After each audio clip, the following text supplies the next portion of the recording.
we'll be covered and it'll be cool. But it should be fun. Nothing fancy, just hamburgers and hot dogs. Is it lunch? Yes. Yeah, 11:30 to 1. So he's real excited. And if you don't like what he cooks, please don't tell him. He is sensitive.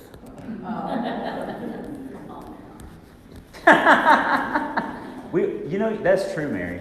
We are very sensitive. We just don't like to tell you how sensitive we are. So today we're talking about, I thought this would be a fun exercise. The leadership conference I attended in Chicago, we completed this, and it had a little bit to do with those index cards I sent out to y'all about leadership and culture. So thank you all for filling those out. I'm going to bring that back to you at the next meeting and share. It doesn't say who said what, but what we do is we put all those words together in what they call a word cloud, and the words that were mentioned most frequently are in larger font size. So it's pretty cool to see that a lot of y'all think the same things about stuff.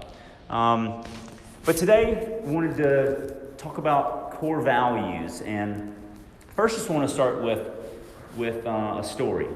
And it was good timing because this past weekend or this weekend is when most folks are taking their kids to drop them off at summer camp. And it reminded me of the summer of '84 when we went to drop my brother off at Camp Carolina. And he's 6 years older than I am. So he was 12, I was only 6, which at that age, 6 years is a big difference. Once he got into college and I was in high school, then 6 years was a big difference for him because he couldn't keep up with the things I was doing anymore. So that was a lot of fun as well. But most of my life I spent trying to keep up with him as a little brother. And I remember getting to camp and we dropped him off, and I kept looking at my parents' station wagon. I said, where's my trunk? Where's my trunk full of clothes? I watched him carry his trunk to the cabin. And I said, well, I thought I was spending the whole summer with my brother. And my parents told me that I was too young to enjoy the experience. And that thought stayed in my mind until the next summer. And we used to host the camp directors at our house where they do the slideshow and presentation to try to get other people to come to camp. And so I begged my mom and dad to go to camp. Please let me go to camp. And I must not have been alone because they created a 2-week session in '85. And I went to the 2-week session. And I ended up spending 12 summers at Camp Carolina, which is a lot. I took one summer off to play Little League All-Stars, and then I took another summer off in high school to go on a Knowles course, which was actually pretty similar. But at Camp Carolina, they teach boys how to learn with their hearts, do with their hands, and live together in the spirit of brotherhood. And that anything you want to do can be accomplished. And camp's about high adventure. It's about meeting challenges. And it's about living fully, setting personal goals, making friends, enjoying accomplishments, while most importantly to me, having fun. That's what most camps are about just having fun. But Camp Carolina instilled a lot of those other values in the mask of having fun. How to look someone in the eye and give them a firm handshake. The only award they give out at Camp Carolina, let me pull this up. They don't give out, they don't give out any awards for athletic performance. The only award they give out is for citizenship, for trying to teach little boys how to be gentlemen. And they create a whole series of steps. You see all the campers holding their paddle. The paddle is the first award of citizenship. And then the following awards are, they put brands on your paddle. And so if you got your paddle, and then you got all your brands, then you were considered the old man of the mountain. I meant to bring my paddle in because my paddle has all the brands. Mainly because I went there long enough to get them all, probably.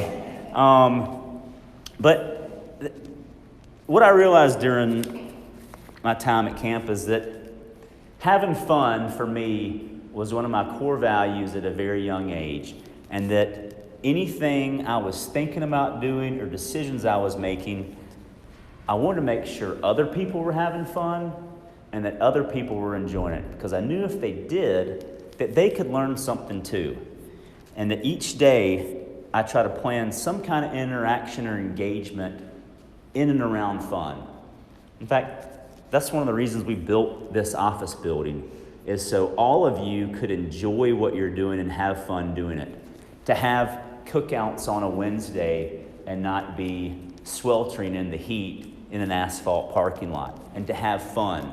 So I've really tried to incorporate it in everything that I do. Not just, have a good time and act like a fool, but to me, fun means enjoyment. Are you enjoying what you're doing? Is it fun?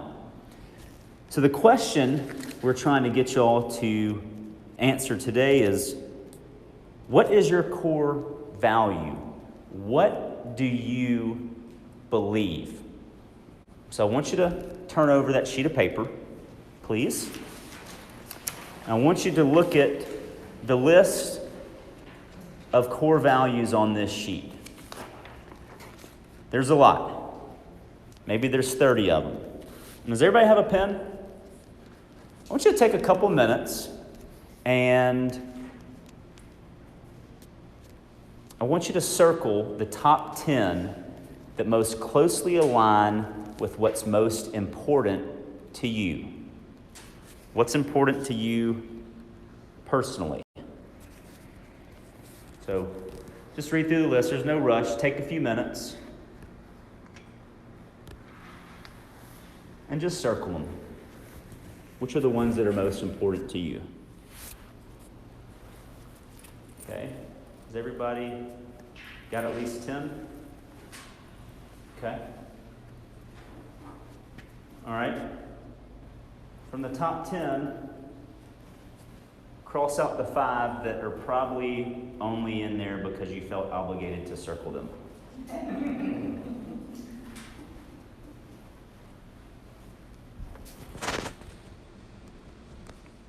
After you reflect on some time today or this week, it's usually best when you do it the same day.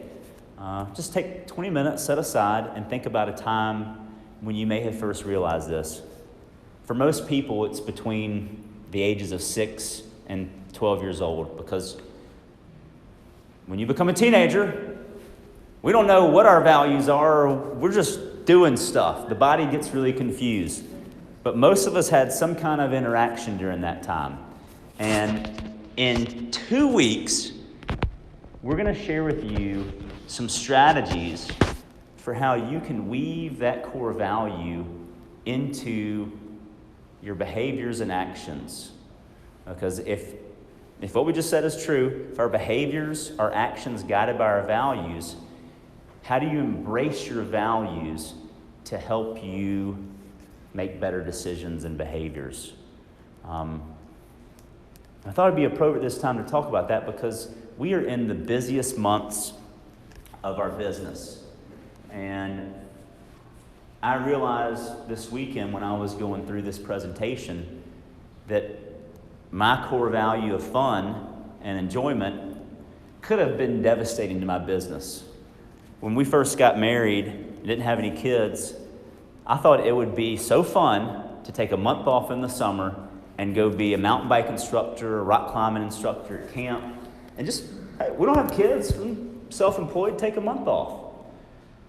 I didn't have enough understanding of the business to realize that May, June, July, August were the busiest times of the year and probably the worst time to take 30 days off and not use email or a cell phone. That could have been awful.